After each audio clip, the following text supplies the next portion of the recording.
안녕하세요, 구독자 여러분. 지난 48회는 그야말로 인물들의 관계가 벼랑 끝으로 치닫는 동시에 예상치 못한 반전과 새로운 시작의 불씨가 피어오른 회차였습니다. 장모님의 알츠하이머와 그녀의 첫사랑에 얽힌 비밀, 그리고 독후탁의 몰락을 향한 마지막 발악까지 모든 실타래가 더욱 팽팽하게 당겨진 것 같네요. 지금부터 48회의 핵심 장면들을 샅샅이 회부해 봅시다. 48회는 장모님의 허락이 떨어지자마자 마간숙에게 청혼하는 한동석의 모습으로 시작되었습니다. 동석의 눈빛은 설렘으로 가득했지만 광숙은 기쁘게 청혼을 받아들이면서도 한 가지 조건을 내걸었습니다. 바로 장모님을 모시고 살겠다는 것이었죠. 광숙은 기억을 잃어가는 장모님에게 책임과 도리를 다하고 싶다고 말했습니다. 이에 동석은 너무 오지랖을 부리는 게 아니냐 며 화를 냈습니다.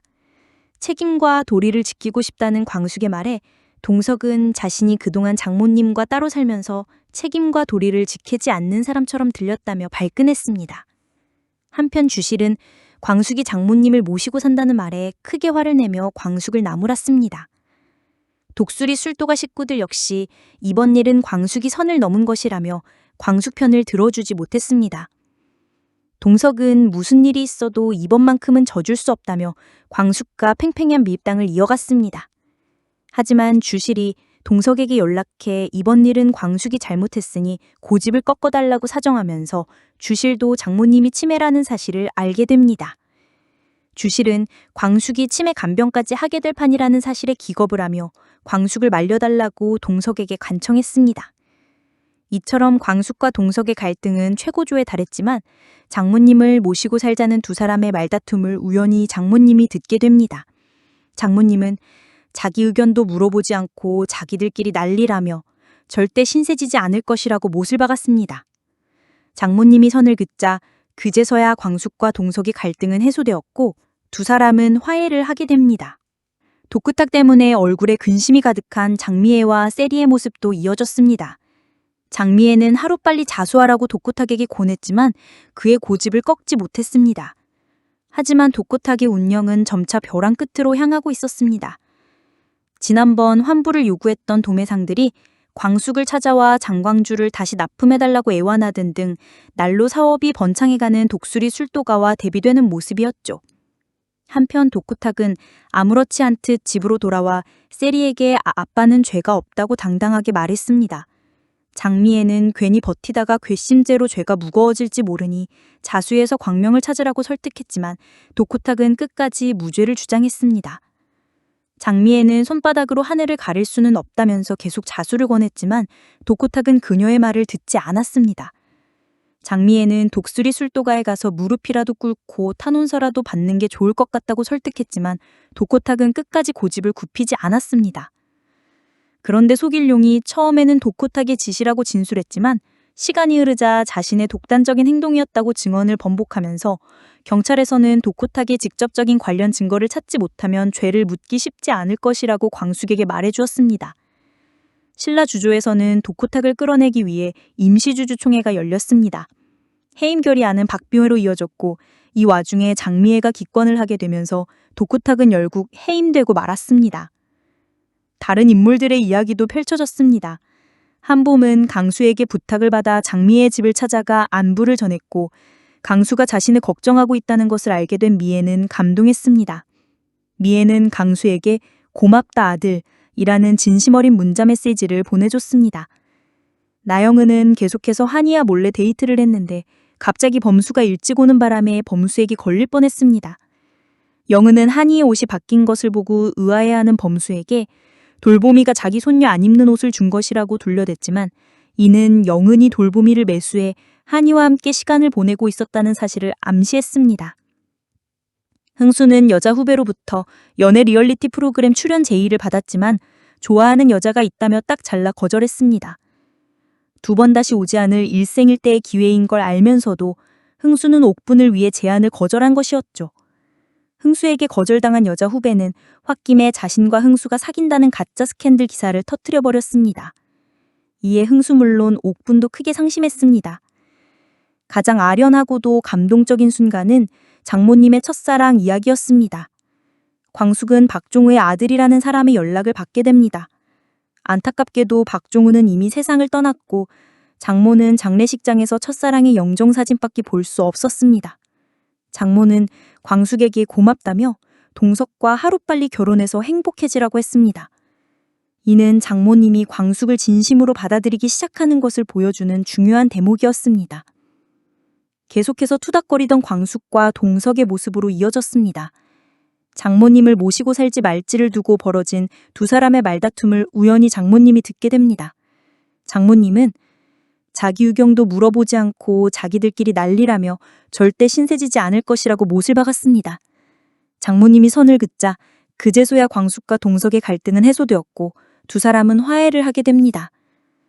이어서 흥수는 갑작스러운 스캔들 기사로 불안해하는 옥분을 데리고 웨딩숍으로 향합니다. 흥수의 재촉에 옥분은 웨딩드레스를 맞추고 둥안과 함께 송당으로 향해 두 사람만의 결혼식을 하게 됩니다. 두 사람은 유튜브 라이브 방송으로 결혼식을 실시간으로 중계하고 정식 부부가 됩니다. 결혼식을 마친 두 사람은 독수리 술도가에 와서 가족들에게 결혼식 사실을 알립니다. 그런데 세리가 없어서 허전하다면서 세리에게 영상통화를 하는 옥분.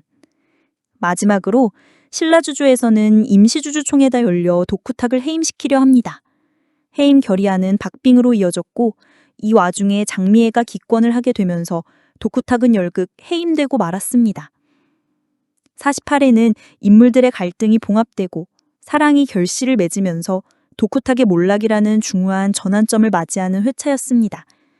시청자들에게 감동과 함께 다음 이야기에 기대감을 안겨주었을 것 같네요. 그럼 이제부터 다음 회 내피셜을 한번 펼쳐볼까요?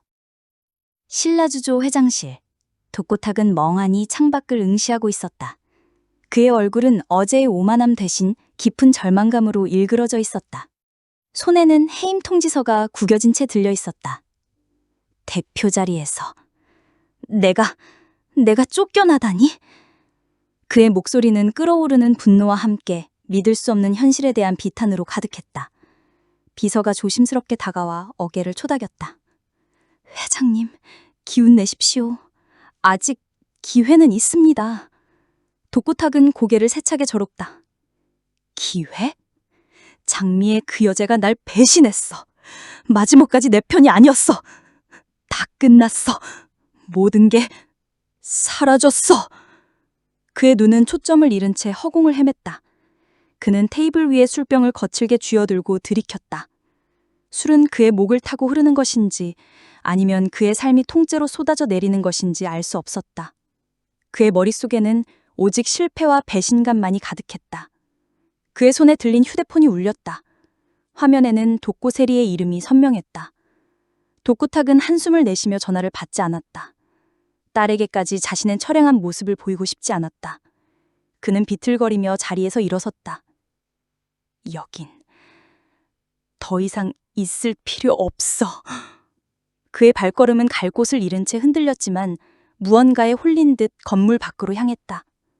그의 시선은 멀리 흐르는 한강을 향해 있었다. 차가운 강물만이 그의 끝없는 좌절을 받아줄 것만 같았다. 그의 입가에서 희미한 미소가 번졌다. 그래. 모든 걸 끝내자.